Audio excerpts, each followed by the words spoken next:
భ్రమరాంబిక రూపుతో శ్రీశైల క్షేత్రములో మల్లికార్జుని మదిలో విలసిల్లే తల్లివే. అమ్మా పరమేశ్వరి జననీ జగదీశ్వరి శ్రీ దుర్గా భవానీ గౌరీ నమోస్తుతే. మహాలక్ష్మి తేజమై కొల్హాపురమందున కళలోలికే తల్లివే జననీ కళ్యాణి.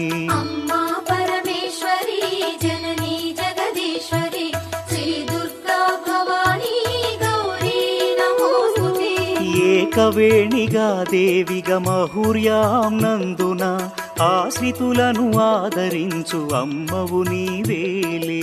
అమ్మా పరమేశ్వరి జననీ జగదీశ్వరి శ్రీ దుర్గా భవానీ గౌరీ నమోస్తుతే. మహాకాళి దేవివై ఉజ్జయిని పురములు